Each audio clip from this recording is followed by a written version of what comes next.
Là, il faut savoir que toutes ces voitures, là, les Ferrari, c'est des voitures que je garde. C'est-à-dire, il y a d'autres voitures qui peuvent bouger, comme le RS6 ABT, comme le M5, etc., parce que c'est du daily drive et c'est des caisses qui, au final, perdent de la valeur avec le temps. Tout ça, c'est des choses que j'aimerais garder dans ma collection, comme mes montres. Je ne vends aucune montre. Et c'est un truc que j'aimerais peut-être céder à mes enfants un jour, si j'ai des enfants, frérot. Et si jamais j'en ai pas, bah, peut-être que j'adopterai un enfant pour lui laisser quelque chose, pour pas laisser ça à personne, je sais pas. Mais en tout cas, voilà. Ça, c'est une caisse, pareil, que je vais garder. Pista Spider, on est sur une voiture qui fait plus de 700 chevaux. Comme vous avez vu dans mon essai vidéo, tu peux leur mettre quelques rushs, Carlos. Il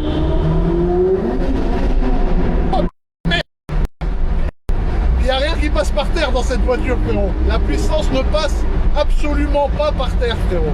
C'est exceptionnel. Ça a une santé de fou furieux. Il n'y a rien qui passe, regarde.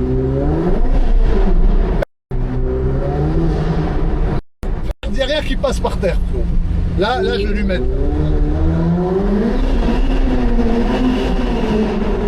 Oh.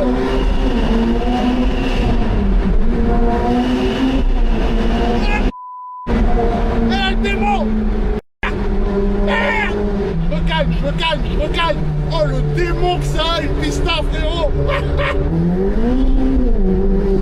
Oh, tu sens les rapports comme ça passe! Écoute-moi ça, regarde! Oh, le lance-pierre!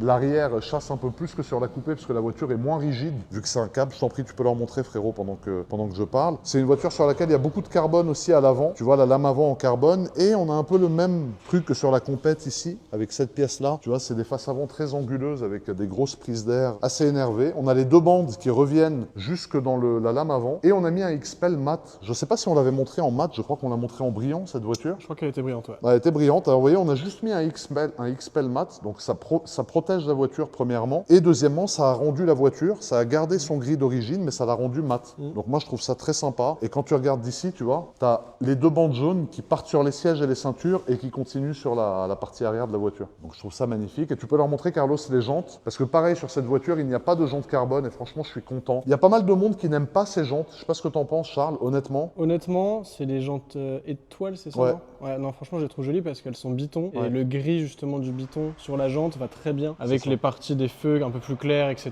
Exactement. Et le noir se marie très bien. En fait, les trois couleurs, gris, noir et jaune, sont magnifiques. Exactement, je suis tout à fait d'accord avec toi. On a les étriers qui sont jaunes sur des freins céramiques, bien évidemment. Et sur la partie arrière de la voiture, on a encore une fois cette espèce de ducktail qui est quand même beaucoup moins prononcé que sur la Scud et la Compète. Mais tu vois, la Scud et la Compète, c'est un peu le même genre de...